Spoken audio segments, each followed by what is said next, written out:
Hello, and welcome to The Sleeping Giant. Tonight we begin a reading of The Lion, the Witch, and the Wardrobe by C.S. Lewis. Before we start, I want you to find a comfortable spot, take a deep breath in, and let it out slowly, as we ready our bodies for sleep. Chapter 1. Lucy looks into a wardrobe. Once there were 4 children, whose names were Peter, Susan, Edmund, and Lucy. This story is about something that happened to them when they were sent away from London during the war because of the air raids. They were sent to the house of an old professor who lived in the heart of the country, 10 miles from the nearest railway station and 2 miles from the nearest post office. He had no wife, and he lived in a very large house with a housekeeper called Mrs. Macready and 3 servants. Their names were Ivy, Margaret, and Betty, but they do not come into the story much. He himself was a very old man, with shaggy white hair which grew over most of his face as well as on his head, and they liked him almost at once. But on the first evening when he came out to meet them at the front door, he was so odd-looking that Lucy, who was the youngest, was a little afraid of him, and Edmund, who was the next youngest, wanted to laugh and had to keep on pretending he was blowing his nose to hide it. As soon as they had said good night to the professor and gone upstairs on the first night, the boys came into the girls' room and they all talked it over. "We've fallen on our feet, and no mistake," said Peter. "This is going to be perfectly splendid. That old chap will let us do anything we like."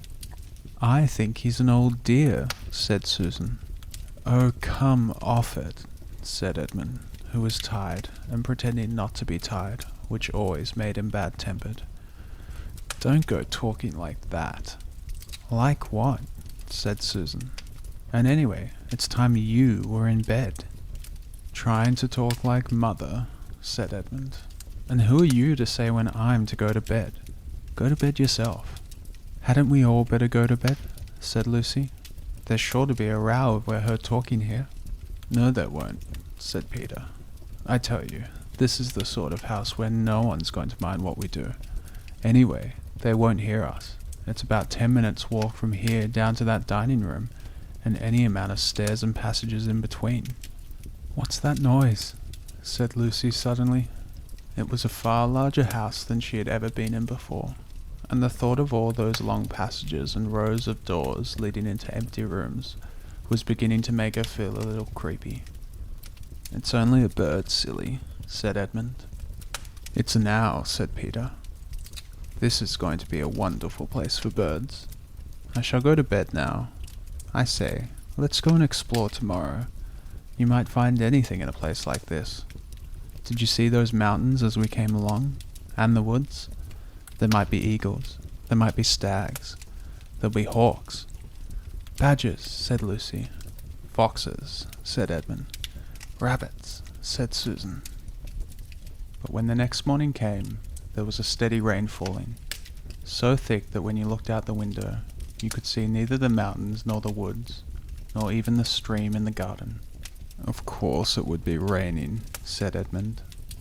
They had just finished their breakfast with the professor, and were upstairs in the room he had set apart for them, a long, low room with 2 windows looking out in one direction, and 2 in another. "Do stop grumbling, Ed," said Susan. 10 to 1 it'll clear up in an hour or so, and in the meantime we're pretty well off. There's a wireless, and lots of books." "Not for me," said Peter. "I'm going to explore the house." Everyone agreed to this, and that was how the adventures began. It was the sort of house that you never seemed to come to the end of, and it was full of unexpected places.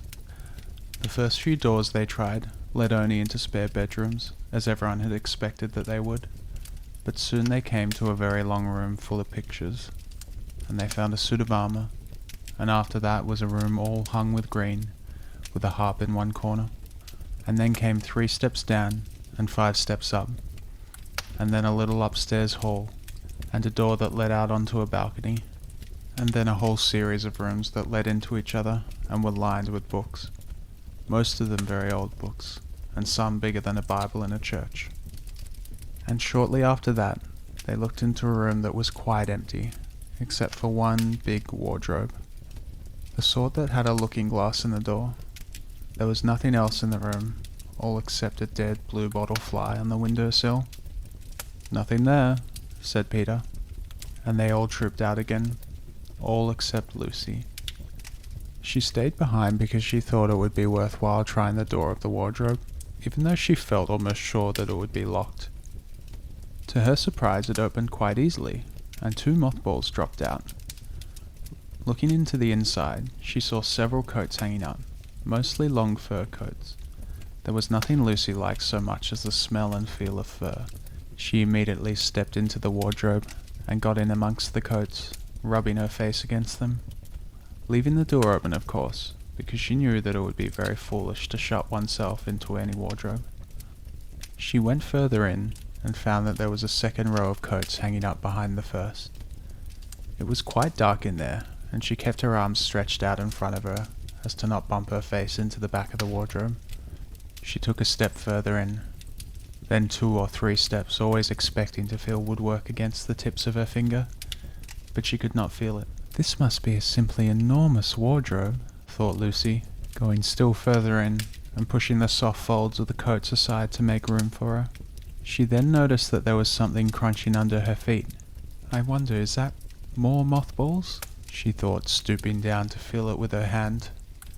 But instead of feeling the hard, smooth wood of the floor of the wardrobe, she felt something soft and powdery and extremely cold. "This is very queer," she said, and went on a step or 2 further. Next moment she found that what was rubbing against her face and hands was no longer soft fur, but something hard and rough, and even prickly. "Why, it is just like branches of trees," exclaimed Lucy. And then she saw that there was a light ahead of her, not a few inches away where the back of the wardrobe ought to have been, but a long way off. Something cold and soft was falling on her. A moment later she found that she was standing in the middle of a wood at night time, with snow under her feet, and snowflakes falling through the air. Lucy felt a little frightened, but she felt very inquisitive and excited as well. She looked back over her shoulder, and there, between the dark tree trunks, she could still see the open doorway of the wardrobe, and even catch a glimpse of the empty room from which she had set out. She had, of course, left the door open, for she knew that it was a very silly thing to shut oneself into a wardrobe. It seemed to be still daylight there. "I can always get back if anything goes wrong," thought Lucy. She began to walk forward, crunch, crunch over the snow, and through the wood towards the other light.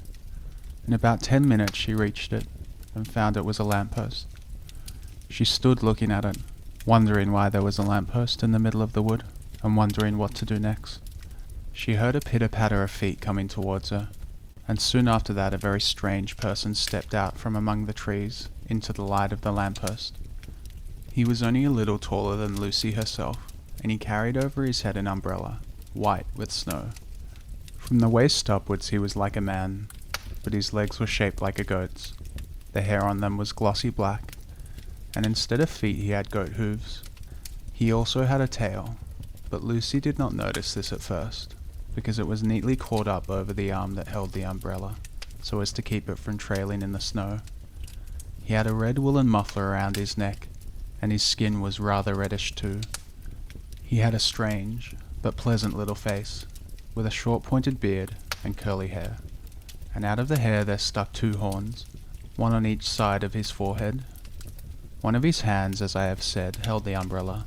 In the other arm he carried several brown paper parcels. What with the parcels and the snow, it looked just as he had been doing his Christmas shopping. He was a fawn, and when he saw Lucy he gave such a start of surprise that he dropped all his parcels. "Goodness gracious me!" exclaimed the fawn. Chapter 2.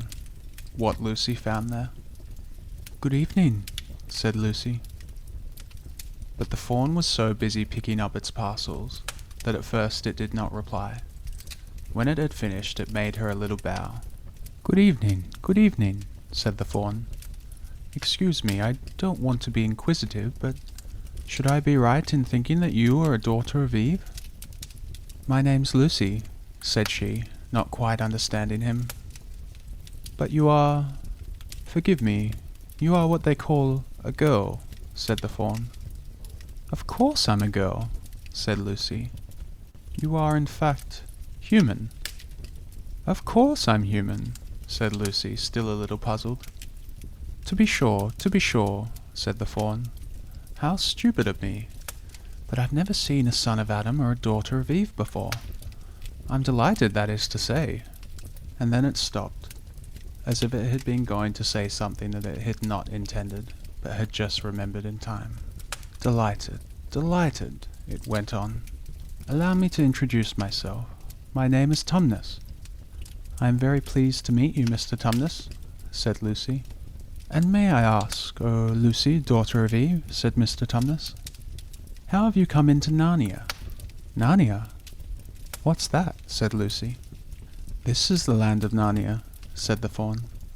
Where we are now, all that lies between the lamppost and the great castle of Cair Paravel on the eastern sea. And you have come from the wild woods of the west. I got in through the wardrobe in the spare room, said Lucy. Ah, said Mr. Tumnus, in a rather melancholy voice. If only I had worked harder at geography when I was a little fawn, I should no doubt know all those strange countries. It is too late now. But they aren't countries at all, said Lucy, almost laughing. It's only just back there. At least, I'm not sure. It is summer there. Meanwhile, said Mr. Tumnus, it is winter in Narnia, and has been for ever so long, and we shall both catch cold if we stand here talking in the snow. Daughter of Eve, from the far land of Spare where eternal summer reigns around the bright city of Wardrobe, how would it be if you came and had tea with me? Thank you very much, Mr. Tumnus, said Lucy. But I was wondering whether I ought to be getting back. It's only just around the corner, said the fawn, and there'll be a roaring fire with toast and sardines and cake. Well, it's very kind of you, said Lucy, but I shan't be able to stay long. If you will take my arm, daughter of Eve, said Mr. Tumnus, I shall be able to hold the umbrella over both of us. That's the way. Now off we go. And so Lucy found herself walking through the wood, arm in arm with this strange creature, as if they had known one another all their lives. They had not gone far before they came to a place where the ground became rough, and there were rocks all about, and little hills up and little hills down. At the bottom of one small valley, Mr. Tumnus turned suddenly aside, as if he were going to walk straight into an unusually large rock. But at the last moment Lucy found he was leading her into the entrance of a cave. As soon as they were inside, she found herself blinking in the light of a wood fire. Then Mr. Tumnus stooped, and took a flaming piece of wood out of the fire with a neat little pair of tongs, and lit a lamp. Now we shan't be long, he said, and immediately put a kettle on. Lucy thought she had never been in a nicer place. It was a little, dry, clean cave of reddish stone, with a carpet on the floor and two little chairs. One for me and one for a friend, said Mr. Tumnus. There was also a table and a dresser and a mantelpiece over the fire, and above that a picture of an old fawn with a grey beard. In one corner there was a door which Lucy thought must lead to Mr. Tumnus's bedroom, and on one wall was a shelf full of books. Lucy looked at these while he was setting out the tea things. They had titles like The Life and Letters of Silenus, or Nymphs and Their Ways, or Men, Monks and Gamekeepers, a study in popular legend, or Is Man a Myth? Now, daughter of Eve, said the fawn. And really it was a wonderful tea. There was a nice brown egg, lightly boiled for each of them, sardines on toast, and then buttered toast, and then toast with honey, and then a sugar-topped cake. And when Lucy was tired of eating, the fawn began to talk. He had wonderful tales to tell of life in the forest. He told about the midnight dances, and how the nymphs used to live in the wells, and dryads who lived in the trees came out to dance with the fawns. He spoke about long hunting parties after the milk-white stag, who could give you wishes if you caught him, about feasting and treasure-seeking with the wild red dwarfs in deep mines and caverns far beneath the forest floor, and then about summer when the woods were green, and old Silenus on his fat donkey would come to visit them, and sometimes Bacchus himself, and then the streams would run with wine instead of water, and the whole forest would give itself up to the jollification for weeks on end. Not that it isn't always winter now, he added gloomily. To cheer himself up, he took out from his case on the dresser a strange little flute that looked as if it were made of straw, and began to play. And the tune he played made Lucy want to cry, and laugh, and dance, and go to sleep all at the same time. It must have been hours later when she shook herself and said, "Oh, Mr. Tumnus, I'm so sorry to stop you. I do love that tune, but really I must go home. I only meant to stay for a few minutes." "It's no good now, you know," said the fawn, laying down its flute and shaking its head at her very sorrowfully. "No good?" said Lucy, jumping up and feeling rather frightened. "What do you mean? I've got to go home at once. The others will be wondering what's happened to me." But a moment later she asked, "Mr. Tumnus, whatever is the matter?" For the fawn's brown eyes had filled with tears, and then the tears began trickling down its cheeks, and soon they were running off the end of its nose, and at last it covered its face with its hands and began to howl. "Mr. Tumnus, Mr. Tumnus," said Lucy in great distress. Don't. What is the matter? Aren't you well? Dear Mr. Tumnus, do tell me what is wrong." But the fawn continued sobbing, as if its heart would break. Even when Lucy went over and put her arms around him, and lent him her handkerchief, he did not stop. He merely took the handkerchief and kept on using it, wringing it out with both hands whenever it got too wet to be of any more use, so that presently Lucy was standing at a damp patch. "Mr. Tumnus," bawled Lucy in his ear, shaking him. "Do stop. Stop it at once. You ought to be ashamed of yourself. A great big fawn like you. What on earth are you crying about?" Oh, sobbed Mr. Tumnus. "I'm crying because I'm such a bad fawn." "I don't think you're a bad fawn at all," said Lucy. "I think you're a very good fawn. You're the nicest fawn I've ever met." "You wouldn't say that if you knew," replied Mr. Tumnus between his sobs. "No, I'm a bad fawn. I don't suppose there ever was a worse fawn since the beginning of the world." "But what have you done?" asked Lucy. "My old father now," said Mr. Tumnus. "That's his picture over the mantelpiece. He would have never done a thing like this." "A thing like what?" said Lucy. "Like what I've done," said the fawn. "Taken service under the White Witch. That's what I am. I'm in the pay of the White Witch." "The White Witch? Who is she?" "Why, 'tis she that has got all Narnia under her thumb. It's she that makes it always winter and never Christmas. Think of that." "How awful," said Lucy. "But what does she pay you for?" "That's the worst of it," said Mr. Tumnus with a deep groan. "I'm a kidnapper for her. That's what I am. Look at me, daughter of Eve. Would you believe that I'm the sort of fawn to meet a poor innocent child in the wood, one that had never done me any harm, and pretend to be friendly with it, and invite it home to my cave, all for the sake of lulling it asleep, and then handing it over to the White Witch?" "No," said Lucy. "I'm sure you wouldn't do anything of the sort." "But I have," said the fawn. "Well," said Lucy rather slowly, for she wanted to be truthful, and yet not to be too hard on him. "Well, that was pretty bad. But you're so sorry for it that I'm sure you'll never do it again." "Daughter of Eve, don't you understand?" said the fawn. "It isn't something I have done. I'm doing it now, this very moment." "What do you mean?" cried Lucy, turning very white. "You are the child," said Mr. Tumnus. "I had orders from the White Witch that if I ever saw a son of Adam or a daughter of Eve in the wood, I was to catch them and hand them over to her. And you are the first I've ever met.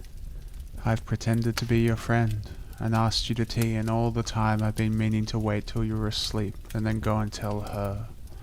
"Oh, but you won't, Mr. Tumnus," said Lucy. "You won't, will you? Indeed, you really mustn't." "And if I don't," said he, beginning to cry again, "she's sure to find out, and she'll have my tail cut off and my horns sawn off, and my beard plucked out, and she'll wave her wand over my beautiful clothed hooves, and then turn them into horrid solid hooves like wretched horses. and if she is extra and specially angry, she'll turn me into stone, and I shall be only a statue of a faun in her horrible house until the 4 thrones at Cair Paravel are filled, and goodness knows when that will happen, or whether it will ever happen at all." "I'm very sorry, Mr. Tumnus," said Lucy, "but please let me go." "Of course I will," said the faun. "Of course I've got to. I see that now. I hadn't known what humans were like before I met you. Of course I can't give you up to the witch, not now that I know you. But we must be off at once. I'll see you back to the lamppost. I suppose you can find your own way from there back to Spare and Wardrobe?" "I'm sure I can," said Lucy. "We must go as quietly as we can," said Mr. Tumnus. "The whole wood is full of her spies. Even some of the trees are on her side."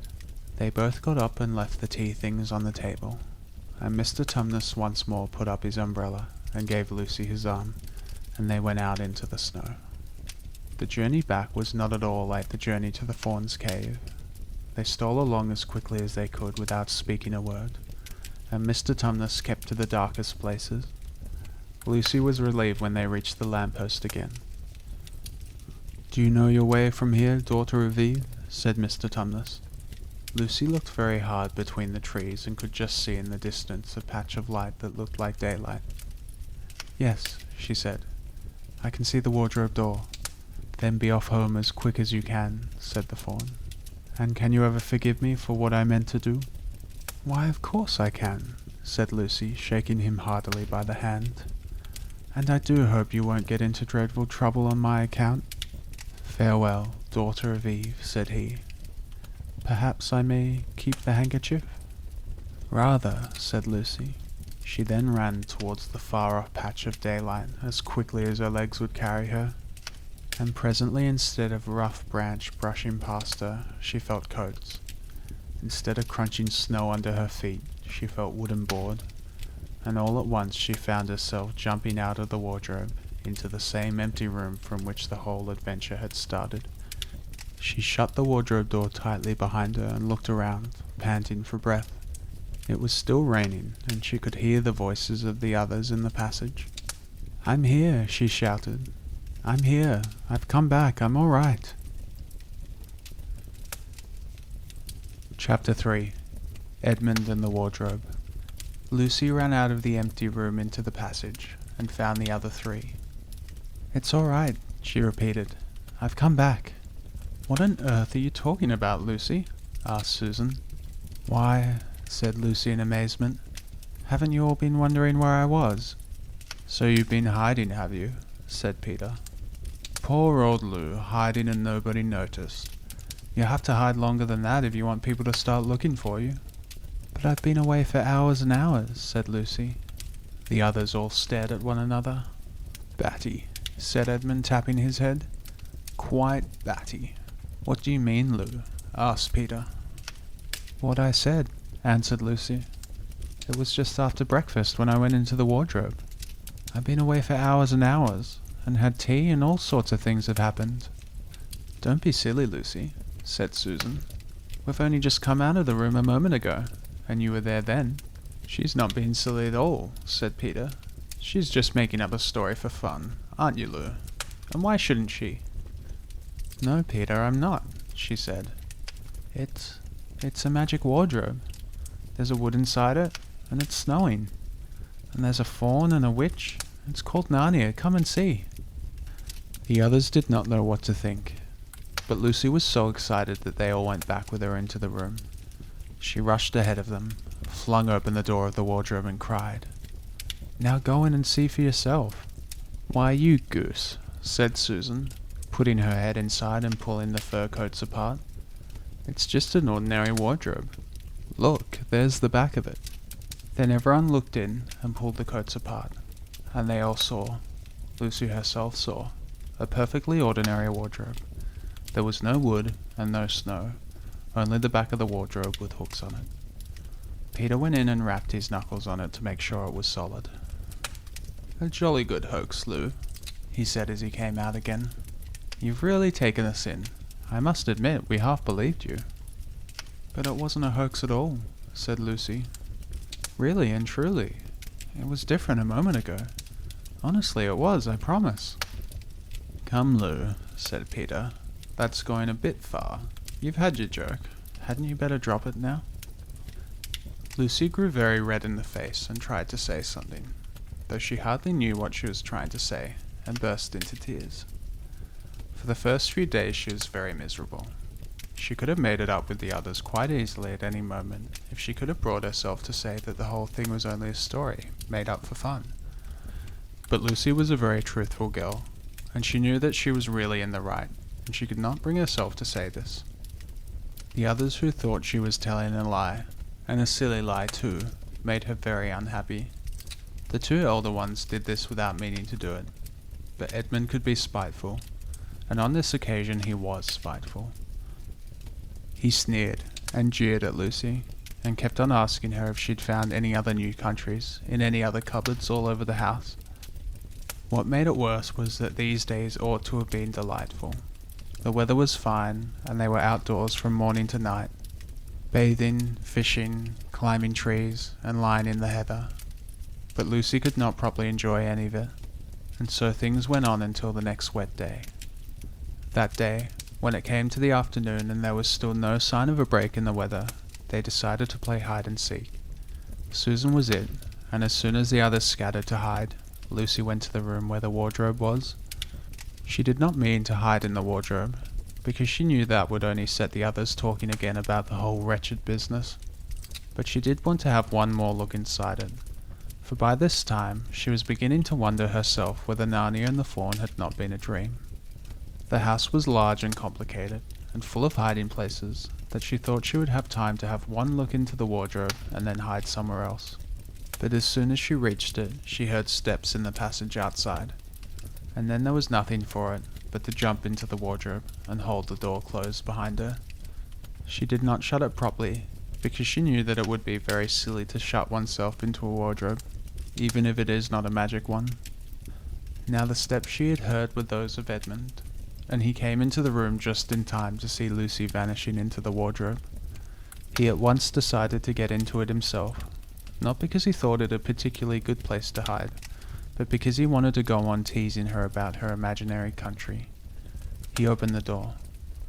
There were coats hanging up as usual, and the smell of mothballs, and darkness and silence, and no sign of Lucy. "She thinks I'm Susan, come to catch her," said Edmund to himself, "and so she's keeping very quiet in at the back." He jumped in and shut the door, forgetting what a very foolish thing this is to do. Then he began feeling about for Lucy in the dark. He had expected to find her in a few seconds, and was very surprised when he did not. He decided to open the door again and let in some light, but he could not find the door either. He didn't like this at all, and began groping wildly in every direction. He even shouted out, "Lucy, Lou, where are you? I know you're here." There was no answer, and Edmund noticed that his own voice had a curious sound. Not the sound you'd expect in a cupboard, but a kind of open-air sound. He also noticed that he was unexpectedly cold, and then he saw a light. "Thank goodness," said Edmund. The door must have swung open on its own accord. He forgot all about Lucy and went towards the light, which he thought was the open door of the wardrobe. But instead of finding himself stepping out into the spare room, he found himself stepping out of the shadow of some thick, dark fir trees into an open place in the middle of a wood. There was a crisp, dry snow under his feet, and more snow lying on the branches of the trees. Overhead there was a pale blue sky, the sort of sky one sees on a fine winter day in the morning. Straight ahead of him, he saw between the tree trunks the sun, just rising, very red and clear. Everything was perfectly still, as if he were the only living creature in that country. There was not even a robin or a squirrel among the trees, and the wood stretched as far as he could see in every direction. He shivered. He now remembered that he had been looking for Lucy, and also how unpleasant he had been to her about her imaginary country, which now turned out to not have been imaginary at all. He thought that she must be somewhere quite close, and so he shouted, "Lucy! Lucy! I'm here too! Edmund!"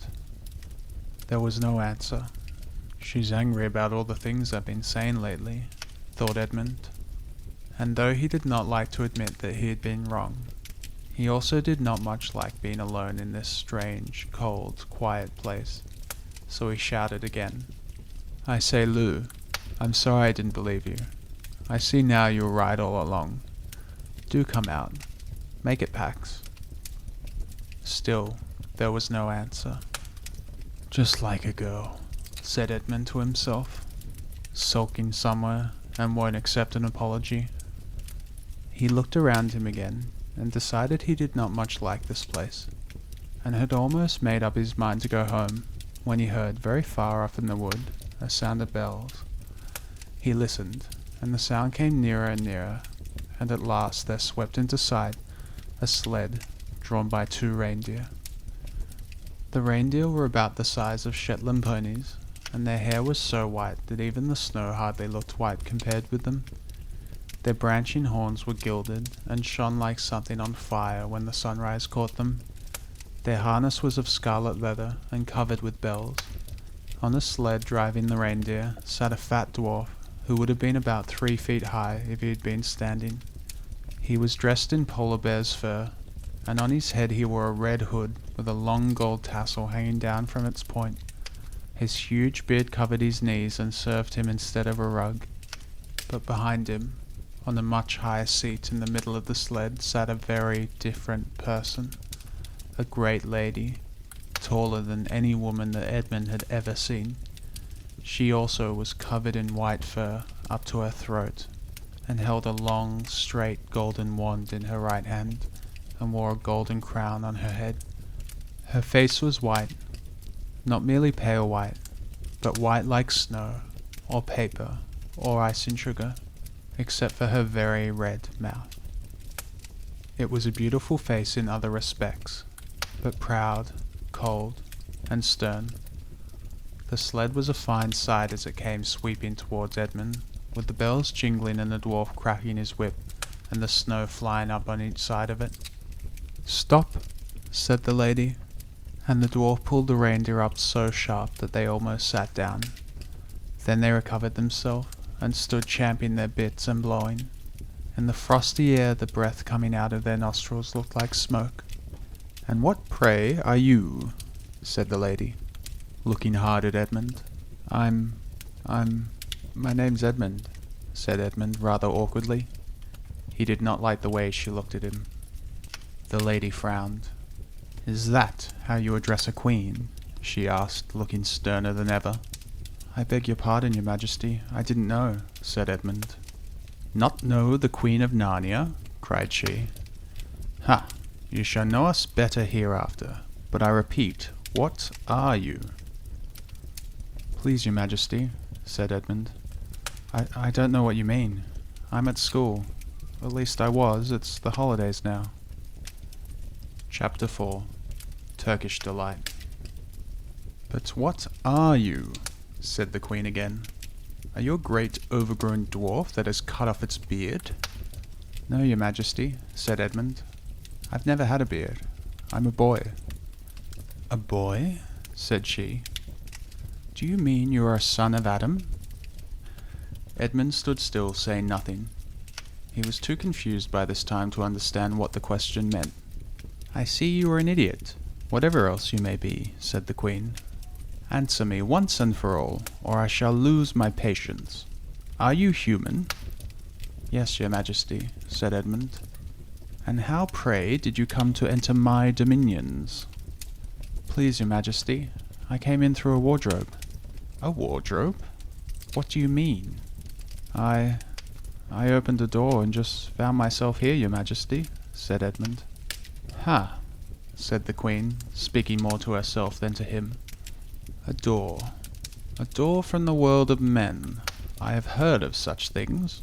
This may wreck all, but he is only one, and he is easily dealt with." As she spoke these words she rose from her seat and looked Edmund full in the face, her eyes flaming. At the same moment she raised her wand. Edmund felt sure that she was going to do something dreadful, but he seemed unable to move. Then, just as he gave himself up for lost, she appeared to change her mind. My poor child, she said in quite a different voice. How cold you look. Come and sit with me here on the sled. I will put my mantle round you and we will talk. Edmund did not like this arrangement at all, but he dared not disobey. He stepped onto the sled and sat at her feet, and she put a fold of her fur mantle round him and tucked it well in. Perhaps something hot to drink, said the Queen. Should you like that? Yes, your Majesty, said Edmund, whose teeth were chattering. The Queen took from somewhere among her wrappings a very small bottle which looked as if it were made of copper. Then holding out her arm, she let one drop fall from it on the snow beside the sled. Edmund saw the drop for a second in mid-air, shining like a diamond. But the moment it touched the snow there was a hissing sound, and there stood a jewelled cup full of something that steamed. The dwarf immediately took this, and handed it to Edmund with a bow and a smile. Not a very nice smile. Edmund felt much better as he began to sip the hot drink. It was something he had never tasted before, very sweet and foamy and creamy, and it warmed him right down to his toes. It is dull, son of Adam, to drink without eating, said the Queen presently. What would you like best to eat? Turkish delight, please, your Majesty, said Edmund. The Queen let another drop fall from her bottle onto the snow, and instantly there appeared a round box, tied with green silk ribbon, which when opened turned out to contain several pounds of the best Turkish delight. Each piece was sweet and light to the very centre, and Edmund had never tasted anything more delicious. He was quite warm now, and very comfortable. While he was eating, the Queen kept asking him questions. At first Edmund tried to remember that it is rude to speak with one's mouth full, but soon he forgot about this, and thought only of trying to shovel down as much Turkish delight as he could, and the more he ate, the more he wanted to eat, and he never asked himself why the Queen should be so inquisitive. She got him to tell her that he had one brother and two sisters, and that one of his sisters had already been in Narnia and had met a faun there, and that no one except himself and his brother and his sisters knew anything about Narnia. She seemed especially interested in the fact that there were 4 of them, and kept on coming back to it. You are sure there are just 4 of you? She asked. 2 sons of Adam and 2 daughters of Eve, neither more nor less? And Edmund, with a mouthful of Turkish delight, kept on saying, Yes, I told you that before, and forgetting to call her Your Majesty. But she didn't seem to mind now. At last the Turkish delight was all finished, and Edmund was looking very hard at the empty box, and wishing that she would ask him whether he would like some more.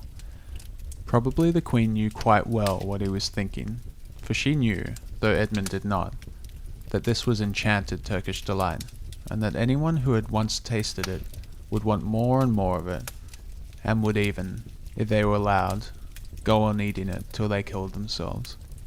But she did not offer him any more. Instead she said to him, Son of Adam, I should so much like to see your brother and your 2 sisters. Will you bring them to see me? I'll try, said Edmund, still looking at the empty box. Because if you did come again, bringing them with you of course, I'd be able to give you some more Turkish delight. I can't do it now, the magic will only work once. In my own house it would be another matter. Why can't we go to your house now? Said Edmund. When he had first got on the sled, he had been afraid that she might drive away with him to some unknown place from which he would not be able to get back, but he had forgotten about that fear now. It is a lovely place, my house, said the Queen. I am sure you would like it. There are whole rooms full of Turkish delight. And what's more, I have no children of my own. I want a nice boy whom I could bring up as prince, and who would be king of Narnia when I am gone. While he was prince, he would wear a gold crown and eat Turkish delight all day long. And you are much the cleverest and handsomest young man I've ever met. I think I would like to make you the prince, some day, when you bring the others to visit me. Why not now? Said Edmund. His face had become very red, and his mouth and fingers were sticky. He did not look either clever or handsome, whatever the Queen might say. Oh, but if I took you there now, said she, I shouldn't see your brother and your sisters. I very much want to know your charming relations. You are to be prince, and later on the king, that is understood. But you must have courtiers and nobles. I will make your brother a duke, and your sisters duchesses."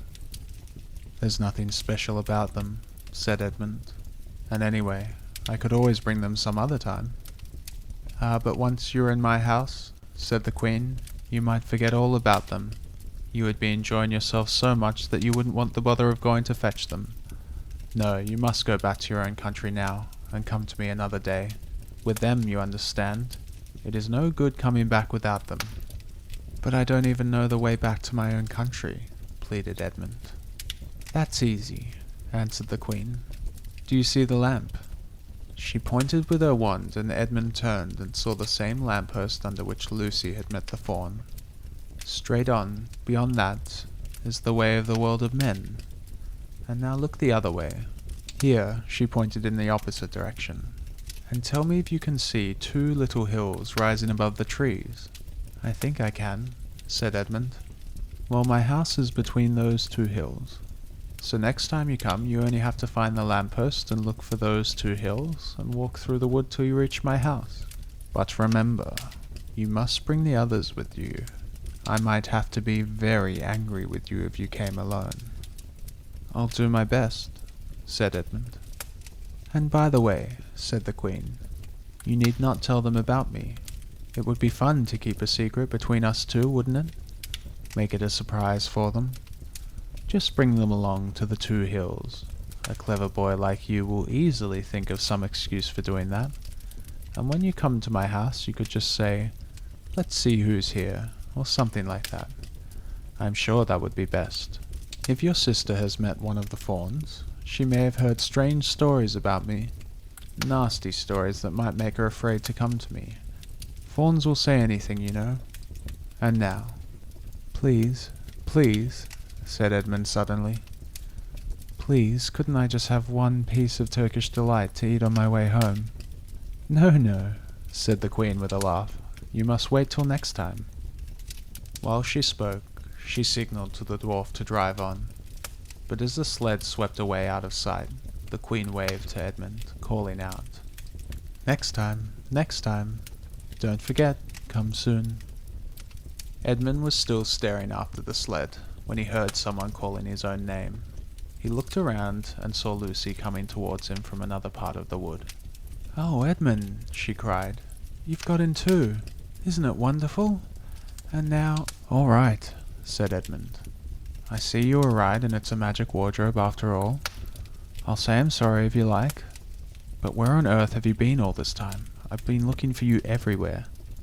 "If I had known you had gotten in, I would have waited for you," said Lucy, who was too happy and excited to notice how snappish Edmund spoke, or how flushed and strange his face was. "I've been having lunch with dear Mr. Tumnus the Fawn. He's very well, and the White Witch has done nothing to him for letting me go, so he thinks she can't have found out, and perhaps everything is going to be all right after all." "The White Witch?" said Edmund. "Who is she?" "She is a perfectly terrible person," said Lucy. "She calls herself the Queen of Narnia, though she has no right to be queen at all. And all the fauns, and dryads, and naiads, and dwarves, and animals, at least all the good ones, simply hate her. And she can turn people into stone, and do all kinds of horrible things. And she has made a magic so that it is always winter in Narnia. Always winter, but it never gets to Christmas. And she drives around on a sled, drawn by reindeer, with her wand in her hand, and a crown on her head." Edmund was already feeling uncomfortable from having eaten too many sweets, and when he heard that the lady he had made friends with was a dangerous witch, he felt even more uncomfortable. But he still wanted to taste that Turkish delight again, more than he wanted anything else. "Who told you all that stuff about the White Witch?" he asked. "Mr. Tumnus, the Fawn," said Lucy. "You can't always believe what fawns say," said Edmund, trying to sound as if he knew far more about them than Lucy. "Who said so?" asked Lucy. "Everyone knows it," said Edmund. "Ask anybody you like. But it's pretty poor sport standing here in the snow. Let's go home." "Yes, let's," said Lucy. Oh, Edmund, I am glad you've got in too. The others will have to believe in Narnia now that both of us have been there. What fun it will be. But Edmund secretly thought that it would not be as good fun for him as for her. He would have to admit that Lucy had been right before all the others, and he felt sure the others would all be on the side of the fawns and the animals. But he was already more than half on the side of the witch. He did not know what he would say, or how he would keep his secret once they were all talking about Narnia. By this time they had walked a good way. Then suddenly they felt coats around them instead of branches, and next moment they were both standing outside of the wardrobe in the empty room. "I say," said Lucy, "you do look awful, Edmund. Don't you feel well?" "I'm all right," said Edmund. But this was not true. He was feeling very sick. "Come on then," said Lucy. "Let's find the others. What a lot we shall have to tell them, and what wonderful adventures we shall have now that we're all in it together." Chapter 5. Back on this side of the door. Because the game of hide and seek was still going on, it took Edmund and Lucy some time to find the others. But when at last they were all together, which happened in the long room where the suit of armor was, Lucy burst out. "Peter, Susan, it's all true. Edmund has seen it too. There is a country you can get to through the wardrobe. Edmund and I both got in. We met one another in there, in the wood. Go on, Edmund, tell them all about it." "What's all this about, Ed?" said Peter. And now we come to one of the nastiest things in this story. Up to that moment Edmund had been feeling sick and sulky and annoyed with Lucy for being right, but he hadn't made up his mind what to do. When Peter suddenly asked him the question, he decided all at once to do the meanest and most spiteful thing he could think of. He decided to let Lucy down. "Tell us, Ed," said Susan. And Edmund gave a very superior look, as if he were far older than Lucy. There was really only a year's difference. He gave a little snigger and said, "Oh yes, Lucy and I have been playing, pretending that all her story about a country in the wardrobe is true. Just for fun, of course. There's nothing really there." Poor Lucy gave Edmund one look and rushed out the room. Edmund, who was becoming a nastier person every minute, thought that he had scored a great success, and went on at once to say, "There she goes again. What's the matter with her? That's the worst of young kids. They always—" "Look here," said Peter, turning on him savagely. "Shut up. You've been perfectly beastly to Lou ever since you started this nonsense about the wardrobe, and now you go on playing games with her about it and setting her off again. I believe you did it simply out of spite." "But it's all nonsense," said Edmund, very taken aback. "Of course it's all nonsense," said Peter. "That's just the point. Lou was perfectly alright when we left home, but since we've been down here she seems to be either going queer in the head or else turning into a most frightful liar. But whichever it is, what good do you think you'll do by jeering and nagging at her one day and encouraging her the next?" I thought, said Edmund, but he couldn't think of anything to say. "You didn't think anything at all," said Peter. "It's just spite.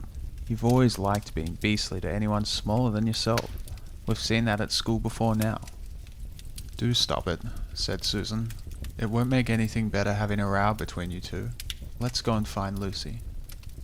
It was not surprising that when they found Lucy a good deal later, everyone could see that she had been crying. Nothing they could say to her made any difference. She stuck to her story and said, "I don't care what you think, and I don't care what you say. You can tell the professor, or you can write to Mother, or you can do anything you like. I know I've met a fawn in there, and I'd wish I'd stayed there, and you're all beasts, beasts." It was an unpleasant evening. Lucy was miserable, and Edmund was beginning to feel that his plan wasn't working as well as he had expected. The two older ones were really beginning to think that Lucy was out of her mind. They stood in the passage talking about it in a whisper long after she had gone to bed. The result was, the next morning they decided that they really would go and tell the whole thing to the professor. "He will write to Father if he thinks there really is something wrong with Lou," said Peter. "It's getting beyond us." So they went and knocked at the study door, and the professor said, "Come in," and got up and found chairs for them, and said he was quite at their disposal. Then he sat listening to them, with the tips of his fingers pressed together and never interrupting, till they had finished the whole story. After that he said nothing for quite a long time. Then he cleared his throat and said the last thing either of them expected. "How do you know," he asked, "that your sister's story is not true?" "Oh, but," began Susan, and then stopped. Anyone could see from the old man's face that he was perfectly serious. Then Susan pulled herself together and said, "But Edmund said they had only been pretending." "That is a point," said the professor, "which certainly deserves consideration. Very careful consideration. For instance, if you excuse me for asking the question, does your experience lead you to regard your brother or your sister as the more reliable? I mean, which is the more truthful?" "That's just the funny thing about it, sir," said Peter. "Up till now I would have said Lucy every time." "And what do you think, my dear?" said the professor, turning to Susan. "Well," said Susan, "in general I'd say the same as Peter. But this couldn't be true. All this about the wood and the fawn?" "That is more than I know," said the professor. "And a charge of lying against someone whom you have always found truthful is a very serious thing. A very serious thing indeed." "We were afraid it might not even be lying," said Susan. "We thought there might be something wrong with Lucy." "Madness, you mean," said the professor quite coolly. "Oh, you can make your minds easy about that. One only has to look at her and talk to her to see that she is not mad." "But then," said Susan, and stopped. She'd never dreamed that a grown-up would talk like the professor, and didn't know what to think. "Logic," said the professor half to himself. "Why don't they teach logic at these schools? There are only 3 possibilities. Either your sister is telling lies, or she is mad, or she is telling the truth. You know she doesn't tell lies, and it's obvious that she is not mad. For the moment then, and unless any further evidence turns up, we must assume that she is telling the truth." Susan looked at him very hard, and was quite sure from the expression on his face that he was not making fun of them. "But how could it be true, sir?" said Peter. "And why do you say that?" asked the professor. "Well, for one thing," said Peter, "if it was true, why doesn't everyone find this country every time they go to the wardrobe? I mean, there was nothing there when we looked. Even Lucy didn't pretend there was." "What has that to do with it?" said the professor. "Well, sir, if things are real, they're there all the time." "Are they?" said the professor, and Peter didn't know quite what to say. "But there was no time," said Susan. "Lucy had no time to have gone anywhere, even if there was such a place. She came running after us the very moment we were out of the room. It was less than a minute, and she pretended to have been away for hours." "That is the very thing that makes her story so likely to be true," said the professor. "If there really is a door in this house that leads to some other world, and I should warn you that this is a very strange house, and even I know very little about it. If, I say, she had got into another world, I should not be at all surprised to find that the other world had a separate time of its own, so that however long you stay there, it would never take up any of our time. On the other hand, I don't think many girls of her age would invent that idea for themselves. If she had been pretending, she would have hidden for a reasonable time before coming out and telling her story." "But do you really mean, sir," said Peter, "that there could be other worlds, all over the place, just round the corner like that?"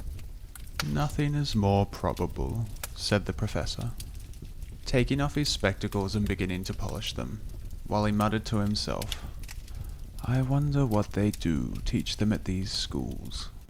"But what are we to do?" said Susan. She felt that the conversation was beginning to get off the point. "My dear young lady," said the professor, suddenly looking up with a very sharp expression at both of them, "there is one plan which no one has yet suggested, and which is well worth trying." "What's that?" said Susan. "We might all try minding our own business," said he, and that was the end of that conversation. After this, things were a good deal better for Lucy. Peter saw to it that Edmund stopped jeering at her, and neither she nor anyone else felt inclined to talk about the wardrobe at all. It had become a rather alarming subject, and so for a time it looked as if all the adventures were coming to an end. But that was not to be. This house of the Professor's, which even he knew so little about, was so old and famous that people from all over England used to come and ask permission to see over it. It was the sort of house that is mentioned in guidebooks, and even in histories. And well it might be, for all manner of stories were told about it, some of them even stranger than the ones I'm telling you now. And when parties of sightseers arrived and asked to see the house, the Professor always gave them permission, and Mrs. Macready, the housekeeper, showed them round, telling them about the pictures and the armour and the rare books in the library. Mrs. Macready was not fond of children, and did not like to be interrupted when she was telling visitors all the things she knew. She had said to Susan and Peter almost on the first morning, along with a good many other instructions, "And please remember you're to keep out of the way whenever I'm taking a party over the house." "Just as if any of us would want to waste half the morning trailing round with a crowd of strange grown-ups," said Edmund. And the other three thought the same. That was how the adventures began for the second time. A few mornings later, Peter and Edmund were looking at the suit of armour, and wondering if they could take it to bits when the two girls rushed into the room and said, "Look out! Here comes the Macready and a whole gang with her." "Sharp's the word," said Peter, and all four made off through the door at the far end of the room. But when they had got out into the green room and beyond it into the library, they suddenly heard voices ahead of them, and realized Mrs. Macready must be bringing her party of sightseers up the back stairs, instead of up the front stairs as they had expected.